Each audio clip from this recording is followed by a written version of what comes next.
नमस्कार, स्वागत छ आदरणीय दर्शकवृन्द नेपाल टेलिभिजनको साप्ताहिक कार्यक्रम गन्तव्य नेपालमा। कोरोना महामारीबाट प्रतारित नेपालको पर्यटन उद्योगमा केही आशालाग्दा किरणहरू देखिएका थिए, तर फेरि पछिल्लो समय देखेको ओमिक्रोनको प्रकोपसँगै फेरि पर्यटन उद्योगमा के कस्ता असर पर्ने हुन् भन्ने आकलनहरू हुन थालेका छन्। आजको कार्यक्रममा हामी यिनै विषयवस्तुमा रहेर चर्चा गर्नेछौँ। यसका लागि हामीसँग स्टुडियोमा नेपाल पर्यटन व्यवसायी सङ्घका कोषाध्यक्ष राजेन्द्र प्रसाद सुवेदी हुनुहुन्छ। उहाँलाई स्वागत गर्दछु। राजेन्द्रजी, यहाँलाई नेपाल टेलिभिजनको यो कार्यक्रममा स्वागत छ। हस्, धन्यवाद। म यो आजको कार्यक्रममा तपाईँ सामु आएर पर्यटनका बारेमा केही कुरा राख्न पाउँदा धेरै खुसी लागेको छ र हाम्रो बसाइ पक्कै पनि नेपालको पर्यटनको विकास र पर्यटन क्षेत्रमा देखा परेका समस्याहरू विगत 2 वर्षदेखि कोरोनाको कारणले भएका असरहरू र तेस्रो भेरिएन्टको रूपमा आएको ओमिक्रोनले पार्न सक्ने असर र नेपाल सरकार लगायत हामीहरूले गर्नुपर्ने कुराहरूको विषयमा कुरा राख्ने जमर्को गर्नेछु र हामीले नेपालको पर्यटन क्षेत्र र यसको विकास, यो पर्यटन क्षेत्र नेपालमा पक्कै पनि एउटा मौलिक किसिमको पर्यटन नेपालमा जस्तो अब अहिले यो पछिल्लो समय अहिले नेपालको पर्यटनको अवस्था चाहिँ कस्तो छ, त्यो पिक्चर चाहिँ बताइदिनुहोस् न। नेपालमा जब यो कोरोनाले नेपालमाथि असर गर्यो, त्यो चाहिँ 2019 देखि असर गर्दै आएको थियो र हामी 2020 को अन्त्यतिर आइसकेपछि यो सेकेन्ड वेभ आउनुभन्दा अगाडि हामीमा चाहिँ अलिकति केही नयाँ आशाहरू पलाउने हुन् कि भन्ने हामीलाई लागेको थियो। जब सेकेन्ड वेभ आयो, सेकेन्ड वेभ आइसकेपछि हामीमा भएका बुकिङहरू, हामीमा भएका विभिन्न प्रकारको चाहिँ उत्साह, जागरहरूलाई अलिकति मत्थर गर्ने काम जुन सेकेन्ड वेभले गर्यो, त्यसपछि पनि फेरि हामी यसलाई चाहिँ हामीले चाहिँ अगाडि बढाउने क्रममा हामी यसलाई चाहिँ चिर्दै थियौँ, यो असरहरूलाई चिर्दै थियौँ, हामीमा खुसी पलाउँदै थियो। त्यो खुसीलाई चाहिँ फेरि अब आएर यो ओमिक्रोनले अलिकति असर गर्छ कि जस्तो लाग्छ र हामीमा 2021 को अन्त्य र 2022 को पूर्वार्धमा हामीमा विभिन्न प्रकारको हौसलाहरू, जागरहरू, उत्साहहरू आइरहेका थिए, बुकिङहरू भइरहेका थिए। ती कुराहरूलाई चाहिँ अहिले यो ओमिक्रोनले अलिकति असर गरेको छ। हामीमा देखिएको उत्साह, जागरलाई अलिकति नैराश्य बनाएको छ, जुन कुरालाई हामीसँग भएका विभिन्न माध्यमहरूको प्रयोगबाट यसलाई अलिकति उत्साहित गर्नुपर्ने र पर्यटनमा देखिएका समस्याहरूलाई समाधान गर्नुपर्ने जस्तो लाग्छ। यो अब ओमिक्रोनको जुन प्रकोप अहिले आयो, हाम्रो छिमेकी मुलुक भारतमा पनि देखियो होइन। अब सुरुमै हामीले यसबाट बच्न, जस्तो नेपाल सरकारले हिजो मात्र केही देशहरूबाट नेपाल आउनलाई चाहिँ प्रतिबन्ध पनि लगायो, तर हाम्रा खुला सिमानाहरू छन् भारतसँग। त्यस कारणले भारतमा देखिसकेको भएर एउटा पर्यटन व्यवसायको हिसाबले होइन, हामीले कस्तो खालको सतर्कता अपनाउनु पर्ला यो ओमिक्रोनबाट बच्नका लागि चाहिँ? जस्तो हजुरहरूलाई पनि थाहा छ, नेपालमा चाहिँ पहिलोपटक कोरोना देखिँदा एकजनामा देखिँदाखेरिमा हामीमा जुन सन्तास थियो, त्यो दोस्रो पटकको कोरोनाको वेभमा हामी त्यति धेरै आत्तिएका थिएनौँ। तर अहिले आएर जब त्यो दोस्रो वेभ आइसकेपछि इन्डियामा जुन प्रकारले चाहिँ कोरोना भाइरसहरू फैलिए, त्यसले नेपालमा एकदम द्रुत गतिमा असर गर्यो र हामीमा हस्पिटल नपाउनेदेखि लिएर विभिन्न प्रकारको चाहिँ समस्याहरू देखा परे। त्यसले गर्दा अहिले ओमिक्रोनलाई चाहिँ राज्यले 9वटा देशलाई हवाई प्रतिबन्ध लगाए तापनि ती 9वटा देशभन्दा बाहेक इन्डियामा यसको ओमिक्रोनको असर देखा परिसकेको र हामीमा इन्डिया र नेपालको बिचमा चाहिँ ओपन बोर्डर भएको कारण र हाम्रो रोटीबेटीको सम्बन्धको कारणले पनि इन्डिया जाने आउने क्रमहरू बढ्ने र बोर्डरहरूमा चाहिँ त्यति धेरै टाइट नहुने, इभन बोर्डरहरू टाइट हुँदै पनि अहिले सुक्खा मौसमको कारणले मान्छेहरूले विभिन्न बोर्डरहरू पास गरेर नेपालमा आउने, त्यो कारणले गर्दा हामीमा ओमिक्रोनको चाहिँ सन्तास हुन्छ र त्यसलाई राज्यले सकेसम्म बोर्डरहरूमा विभिन्न सुरक्षा निकायहरूलाई प्रयोग गरेर त्यसलाई चाहिँ नेपाल आउनबाट रोक्न सकियो भने पक्कै पनि ओमिक्रोनले हामीलाई त्यति धेरै असर नगर्ला। नेपाल छेद विच्छेद भइसकेको थियो पर्यटनमा, तर विश्वविख्यात पुस्तक लोनली प्लानेटले पनि नेपाल चाहिँ विश्वको 6औं स्थानमा चाहिँ सबैभन्दा सुन्दर देश भनेर लेखिएको। त्यस पश्चात हामी येल्लो जोनमा उक्लिसकेको अवस्थामा अहिले फेरि यो ओमिक्रोनले हामीमा असर गरेको छ। जुन लोनली प्लानेट र येल्लो जोनको कारणले गर्दा हामीमा धेरै उत्साहहरू आएको थियो, बुकिङहरू भएका थिए, पर्यटकहरूको सङ्ख्या बढेको थियो। जुन रफ्तारमा पर्यटनको सङ्ख्या बढ्नु र हामीमा पर्यटकहरूको चाख नेपालको माउन्टेनमा बढ्नुले हामीमा पक्कै पनि उत्साह छाएको थियो। तर यो ओमिक्रोनको कारणले अहिले व्यवसायी साथीहरूमा हामी मुखामुख पनि गर्न लागेका छौँ। कतै हामीलाई यसले अर्को 1 वर्ष त समस्यामा पार्ने होइन।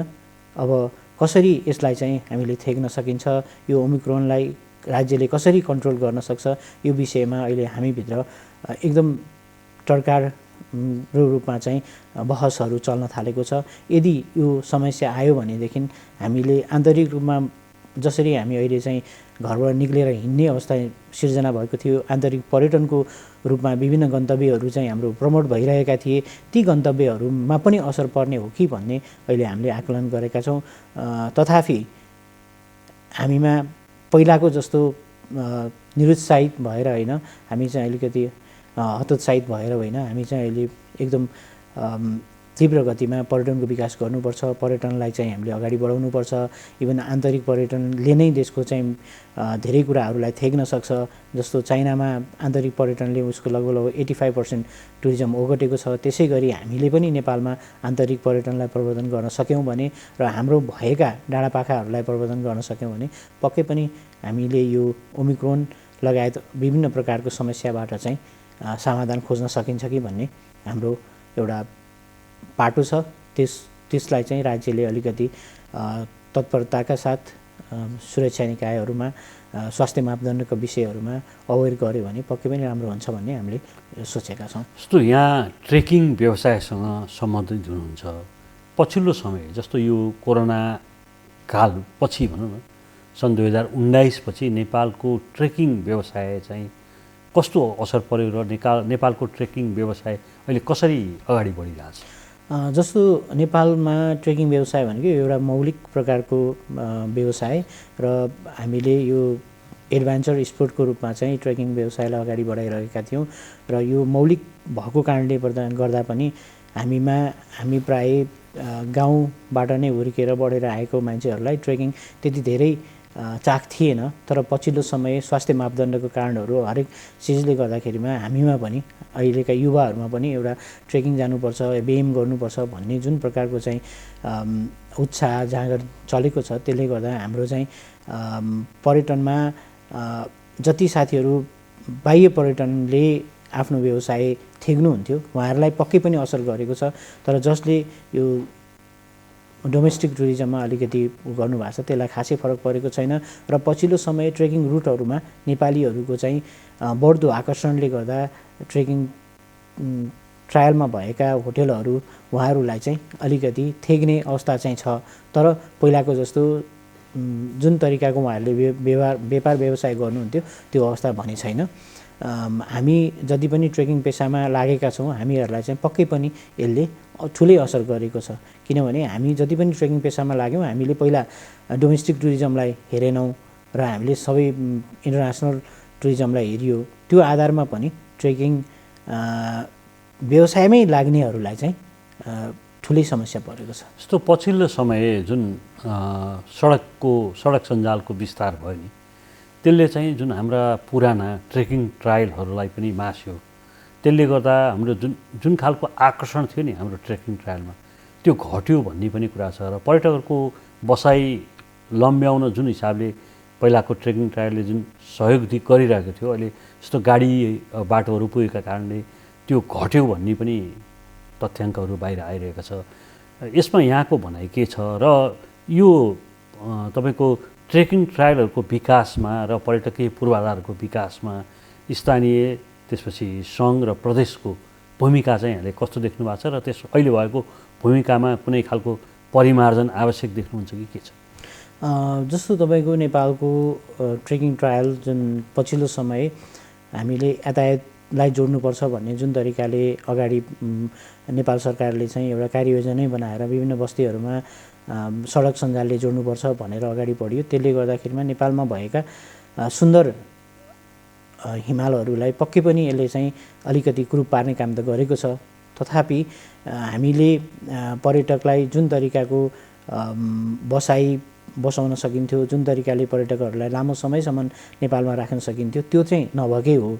तर म चाहिँ के भन्छु भने हामीले सडक सञ्जालले जोडिँदै गर्दाखेरिमा राज्यले एकीकृत बस्ती, हिमाली क्षेत्रमा एकीकृत बस्तीको अवधारणा ल्याएर त्यो बस्तीहरूलाई एकीकृत गराएर अब बाँकी रहेका ट्रेकिङ ट्रायलहरूलाई चाहिँ संरक्षित गर्नुपर्छ र त्यो ठाउँमा चाहिँ पर्यटकलाई आकर्षित गर्नुपर्छ जस्तो लाग्छ। र हामीले जुन कुरा उठाइराखेका छौँ पछिल्लो समय पर्यटकहरूलाई लामो समय नेपालमा बसाउन सकिएन भनिराखेका छौँ, तर सङ्ख्याको आधारमा चाहिँ पर्यटकहरू बढ्न सक्छ। किनभने त्यो माउन्टेन जानलाई अब कसैलाई चाहिँ छुट्टी लामो नमिल्न सक्छ, छोटो छुट्टी हुनसक्छ, त्यस्ता मान्छेहरूको चाहिँ सङ्ख्या बढ्न सक्छ। तर जो मान्छे हिजोदेखि हामीसँग आइरहनुहुन्थ्यो, उहाँहरूले हामीसँग ट्रेकिङ गरिरहनुहुन्थ्यो र लामो समयसम्म नेपालको चाहिँ अनुभव लिन सक्नुहुन्थ्यो, त्यो चाहिँ पक्कै पनि अब हामीमा छुट्टिँदै गएको हो। त्यसले हामी लामो समयसम्म बस्न सक्ने टुरिस्टहरूलाई चाहिँ पक्कै पनि असर गर्छ। तर के भन्छु भने तपाईँको चाहिँ हामीले छिटोभन्दा छिटो समयमा नेपालको हिम श्रृङ्खलाहरू देखाउने पूर्वाधारहरू विकास गर्न सक्यौँ र हामीमा भएका संरचनाहरूलाई हामीले चाहिँ संरक्षण गर्न सक्यौँ भने पक्कै पनि नेपालको भविष्य, नेपालको पर्यटनसँग अगाडि जो लैजान सकिन्छ र पर्यटन नै त्यो चिज हो जसले नेपालको सुन्दर भविष्यको परिकल्पना गर्न सक्छ। जस्तो यहाँ ट्रेकिङ व्यवसायमा नै फोकस भएको नाताले जस्तो बाह्य पर्यटकहरूको हकमा नेपालको जुन पदयात्रा पर्यटनमा चाहिँ उनीहरूलाई केले आकर्षित गर्दछ, किन ऊ चाहिँ बारम्बार नेपाल आउन चाहन्छ, के रहेछ हाम्रो त्यस्तो विशेषता छ? जुन अनुभव मैले सँगालेको छु यो पर्यटन पेसामा लागेर, त्यसमा चाहिँ मलाई के लाग्छ भने नेपालमा जति पनि पर्यटकहरू आउनुहुन्छ उहाँहरूले दोस्रोचोटि, तेस्रोचोटि, चौथोचोटि आएको अनुभवहरू हामीले सुनेका छौँ र त्यो अनुभवहरूलाई हामीले लिएका छौँ। त्यसमा चाहिँ के छ भने नेपालको संस्कृति, नेपालको भूगोल, नेपालमा भएका सुन्दर दृश्यहरू, यहाँ भएका हिम श्रृङ्खला, यहाँ भएको मौनता, जुन प्रकारको चाहिँ सामिप्यता नेपालीमा पाइन्छ त्यो चाहिँ बिरलै अरू ठाउँमा पाउने भएको कारणले गर्दा पनि नेपाललाई चाहिँ विदेशीहरूले बढी माया गर्ने र हाम्रो देशलाई रुचाएर आइदिने जस्तो लाग्छ मलाई। त्यसमा पनि नेपाल यस्तो देश हो जहाँ चाहिँ विभिन्न प्रकारको चाहिँ हावापानी पाइन्छ, विभिन्न समयमा विभिन्न प्रकारको हावापानी पाइन्छ र सबै क्षेत्रबाट हामीले हिम श्रृङ्खलाहरू, नेपालको चाहिँ भौगोलिक बनोट, नेपालको सांस्कृतिक बनोट र हामीमा भएको भाषाभाषीको कारणले गर्दा पनि विदेशी पर्यटकहरू चाहिँ लालायित हुने र नेपालमा आउने र नेपालीलाई मन पराउने देखिन्छ। जस्तो यहाँ चाहिँ यो गणेश हिमाल विकास समितिको प्रथम उपाध्यक्ष पनि हुनुहुन्छ। जस्तो तपाईँहरूको समितिले त्यो गणेश हिमालको विकासको लागि चाहिँ के गरिरहेछ त र गणेश हिमालको विशेषता चाहिँ के हो?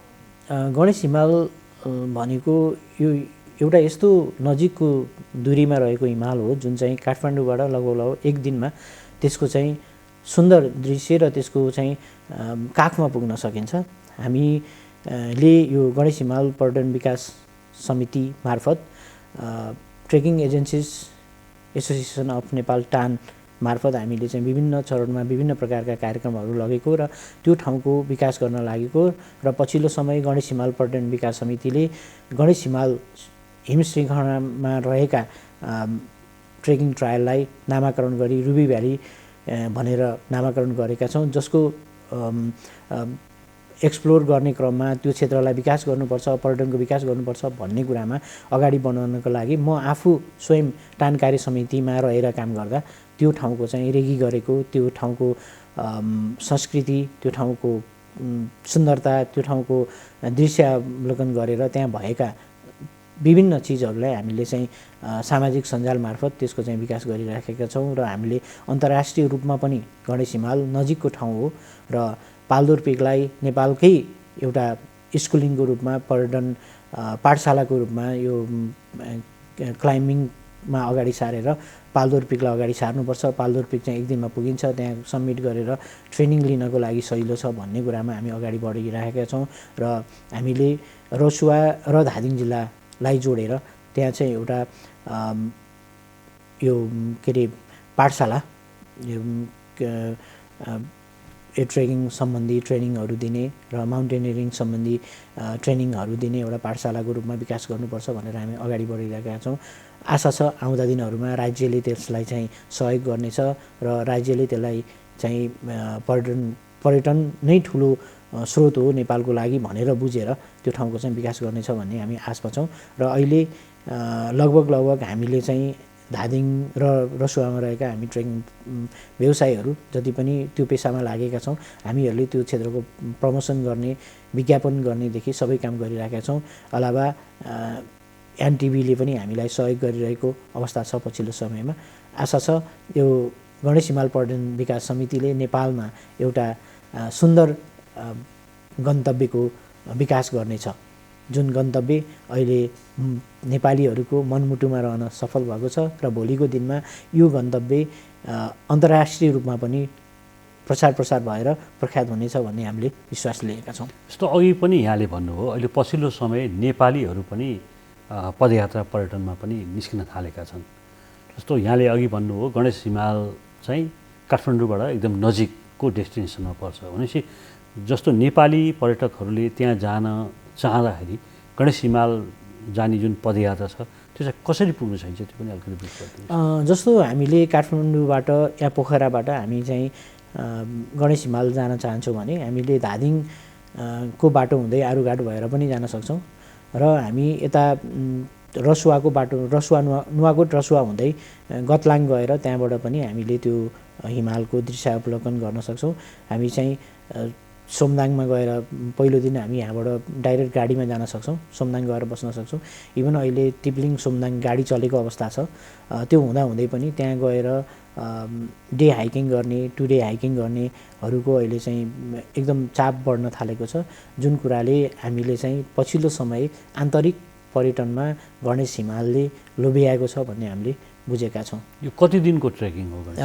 हामीले यसलाई दिनकै रूपमा लिनुपर्दा त 3 दिनदेखि हामी 15 दिनसम्म यो ठाउँको चाहिँ पैदल यात्रा गर्न सक्छौँ। जुन कुरा हामी गणेश हिमालको फेदीमा रहेको कालो दहसम्मको यात्रा गर्दाखेरिमा चाहिँ लगभग 15 दिन लाग्छ, जुन चाहिँ त्यहाँभित्र भएका सुन्दरताहरू, हिमाल श्रृङ्खला, तातो पानी, विभिन्न प्रकारको झरनाहरू हामीले यो भित्र देख्न सक्छौँ। गणेश हिमाल आफैमा एउटा सिक्रेट माउन्टेन भएको कारणले गर्दाखेरिमा त्यहाँ जाने पर्यटकहरूलाई अलिकति कस्तो खालको हो एउटा क्युरियोसिटी त्यो बढेको कारणले गर्दा पनि अलिकति गणेश हिमालमा चाहिँ पछिल्लो समय पर्यटकहरूको चाहिँ व्यस्त हुन थालेको अवस्था रहेको छ। जस्तो यो पदयात्रा मार्गहरूमा नि पर्यटकीय पूर्वाधारको चाहिँ कमी टटारो रूपमा देखिन्छ भन्ने कुराहरू आइरहेको छ। पर्यटकीय पूर्वाधार विकासमा निजी क्षेत्रलाई अग्रसर गराउनका लागि राज्यको तर्फबाट कस्ता खालका नीतिहरू आवश्यक हुन्छ? जस्तो हाम्रो जति पनि यो ट्रेकिङ ट्रायलहरू छ त्यहाँभित्र बनेका भौतिक संरचनाहरू व्यक्तिले आफूले सिकेको अनुभवको आधारमा, पर्यटक गएको आधारमा, उहाँहरूलाई सर्भिस दिएको आधारमा उहाँहरूले चाहिँ जुन तरिकाको चाहिँ एउटा बासको व्यवस्था गर्नुभएको छ त्यो व्यवस्थालाई राज्यले सङ्घले एउटा प्रकारको चाहिँ कानुन बनाउने र त्योभित्र सङ्घले चाहिँ कानुन बनाइसकेपछि नेपालमा विभिन्न ठाउँबाट हवाई सञ्जालहरू जोड्नलाई प्रोत्साहित गर्ने र त्यसलाई चाहिँ सङ्घ मार्फत प्रदेशले त्यहाँ भएका जति पनि कामहरू छन् त्यसलाई चाहिँ टर्कार रूपमा हेर्ने। जस्तो त्यहाँभित्र हामीले देखेको गर्नुपर्ने कामहरू पूर्वाधारको विकासको लागि चाहिँ राज्यले एक प्रकारको चाहिँ फेसिलिटी दिँदै राज्यले चाहिँ त्यसलाई चाहिँ राज्यले आफ्नो अपनत्व सम्झेर अगाडि बढ्यो भनेदेखि भोलिको दिनमा त्यहाँ हुने पूर्वाधार विकासको लागि चाहिँ राज्यले सहयोग गर्न सक्यो भने, राज्यले आफ्नो तरिकाले एउटा पार्टनरसिपको रूपमा अगाडि बढ्न सक्यो भने पक्कै पनि त्यो पूर्वाधारहरू जुन पूर्वाधारहरू हामीले सिकेर जानेर गरेका छौँ, हाम्रो अनुभवको आधारमा गरेका छौँ, त्यसलाई चाहिँ अझ सही तरिकाले राम्रो तरिकाले र व्यवस्थित बनाउनको लागि प्रदेशको अहम भूमिका रहन्छ। त्यसको अलावा जुन तरिकाको हाम्रो अहिले चाहिँ स्थानीय सरकार छ, स्थानीय सरकारको मातहतमा रहेर त्यसको चाहिँ रेखदेख गर्न सक्यौँ भनेदेखि र विकास पूर्वाधारमा सङ्घले चाहिँ सहयोग गर्यो भनेदेखि पक्कै पनि भोलिको दिनमा हामीमा भएको त्यो जुन पूर्वाधारको चाहिँ समस्या छ त्यो चाहिँ हटेर जान्छ भन्ने मैले महसुस गरेको छु। पछिल्लो समय हामी कहाँ पर्यटन विकास भन्न साथै स्थानीय खास गरी स्थानीय तहबाट चाहिँ भ्यू टावर बनाउने चाहिँ होडै चलेको छ। प्रायः सबै स्थानीय तहको लगानी पर्यटन पूर्वाधारको पैसा चाहिँ भ्यू टावर बनाउनेमा बढी केन्द्रित देखिन्छ। ती खालका समाचारहरू पनि आइरहेछन्। तर यो ट्रेकिङ ट्रायलहरूको नयाँ नयाँ पदमार्गहरूको विकास र विस्तारमा चाहिँ खासै चासो दिएको देखिँदैन। यो के कारणले होला? जस्तो यहाँहरू जस्ता सङ्घ संस्थामा रहनुभएका मान्छेहरूले घचघचाउन नसकेर हो अथवा स्थानीय तहमा रहेका मान्छेले त्यो खालको संवेदना नबुझेर हो, के लाग्छ यहाँलाई? जस्तो अहिले पछिल्लो समय जति हामीले यो नेपालमा चाहिँ अर्को प्रकारको राज्य सत्ता हामीले चाहिँ जब प्राप्त गऱ्यौँ त्यसपछि हामीमा स्थानीय निकायलाई अधिकार दिने नाममा भएका विकासहरू जस्तो हाम्रो नेपालको चाहिँ प्रत्येक डाँडाकाँडाहरू चाहिँ आफैमा एउटा चाहिँ सुन्दर पर्यटकीय टावर हो, जुनलाई चाहिँ नबुझेर हामीले त्यो पर्यटकीय टावरहरूलाई बिगार्ने काम एउटा यो टावर बनाउने नाउँमा जुन गरिरहेछौँ त्यो चाहिँ पक्कै पनि राम्रो होइन जस्तो लाग्छ। तर जति पनि हामीले अहिले पछिल्लो समय विकासको लागि स्थानीय सरकारलाई चाहिँ हामीले के भनिराखेका छौँ भने तपाईँहरूले यस्ता कुराहरू बनाउँदै गर्दा हामीसँग भएका नेचुरल चिजहरूलाई चाहिँ नभत्काइकन त्यसलाई चाहिँ नबिगारिकन बनाइदिनको लागि हामीले अनुरोध गरिरहेका छौँ। जस्तो ट्रेकिङ ट्रायल पछिल्लो समय त्यति धेरै नेपालमा विकास भएको देखिँदैन। नेपाल अहिले पछिल्लो समय नेपालमा चाहिँ हामी जति पनि ट्रेकिङमा लागेका छौँ, पहिला जति दाजुहरू लाग्नुभयो उहाँहरूको अनुभवको आधारमा हिम श्रृङ्खलाहरूमा लैजाने कुरामा अर्कै प्रकारको चाहिँ मिठास थियो। त्यहाँभित्र क्याम्पिङ ट्रेकिङहरू हुन्थे, त्यहाँभित्र हाम्रा मजदुरहरू धेरै प्रयोग हुन्थे।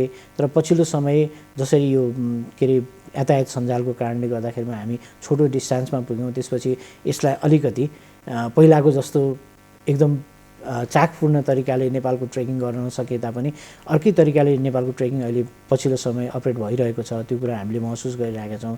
तर जति पनि ट्रेकिङ ट्रायलहरू नेपालमा बन्नुपर्ने हो, त्यसको चाहिँ विकास हुनुपर्ने हो, त्यो भइरहेको अवस्था छैन। सङ्घ संस्थाले हामीले गरेका छौँ। हामीले 2011-13मा 13वटा नेपालमा चाहिँ नयाँ ट्रेकिङ ट्रायलहरूको रेगी गऱ्यौँ, त्यसको चाहिँ विकास गऱ्यौँ, त्यसलाई चाहिँ फुटेज मार्फत रेखाङ्कन मार्फत सबै काम गर्ने काम हामीले गऱ्यौँ। तर त्यसपछिको कार्य समितिहरूले पनि विभिन्न ठाउँमा गएर विभिन्न प्रकारको चाहिँ ट्रेकिङ ट्रायलहरू संरक्षित गर्नुपर्छ, यसलाई चाहिँ नयाँ रूपले चाहिँ हामीले लैजानुपर्छ। यो सडक सञ्जालहरू जोडिएको भन्दा पृथक तरिकाले चाहिँ नेपालको हिम श्रृङ्खलाहरूलाई हामीले चाहिँ अगाडि बढायौँ भने पक्कै पनि यो ट्रेकिङ ट्रायलहरू चाहिँ अगाडि जान्छ जस्तो लाग्छ। त्यो ट्रेकिङ व्यवसाय चाहिँ राम्रो हुन्छ जस्तो लाग्छ।